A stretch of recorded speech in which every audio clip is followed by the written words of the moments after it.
can't. No, what's better if you do this? Yes, what's better, because you're giving points to the opposition. So if you go in and try and tackle the ball or put your body in front of the other player and the ball is there, now you're telling him something he knows and he'll pick up all these things that are going on. So have a logical sequence in it. Okay? Now the last section we're going to do, we're not going to go back to the heritage, we'll let you off. The last thing we need to do is we need to get into games. So basically, you have 3 different types of games. You obviously have a full game, okay, 15-a-side or whatever it may be. But if you have a 15-a-side game, not everybody's going to get enough touches the game. So we have to have small-sided games. So whatever skills you're doing, first off, teach the skill, have a drill, then have a conditioned game, just like we did there, the hand passing or the row lifting, right? After that, have a small-sided game with all the rules, and then progress into a full-sided game. The younger the kids, the more small-sided games we need. The older they get, the more full-sided games we need. Okay, so 3 types of games, what are they?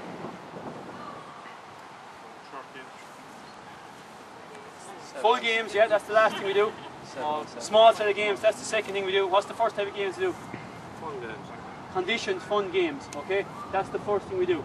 So conditioned fun game is 2 against 2, and all we're working on is hand passing or jab lifting.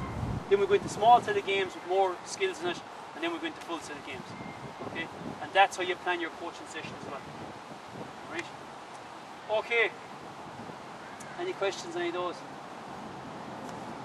Do you have any tips on coaching goalies?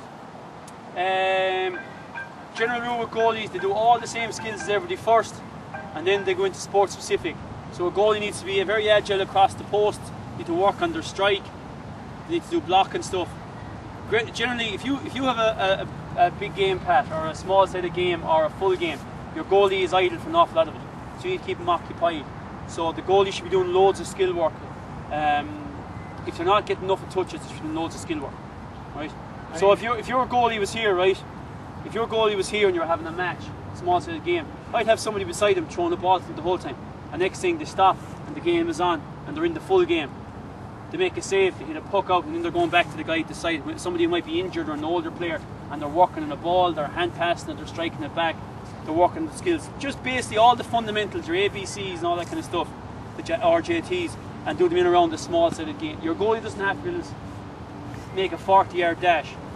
Your goalie has to be agile around here. But don't pigeonhole people into be goalies at a young age now. Your goalie could be the best full forward you ever had. Yeah. Imagine finding out it's when your goalie is 16, he's the best full forward in the club. Alright? Swap, give everybody a chance in goals, give everybody a chance in backs, everybody a chance in midfield, forwards. Any specific way he should catch the hurler? There's nothing specific, just often important regards the ready position and they're agile. And no fear. Usually the brave lad goes and goals. Yeah. Alright. Are we finished with the camera? Yep.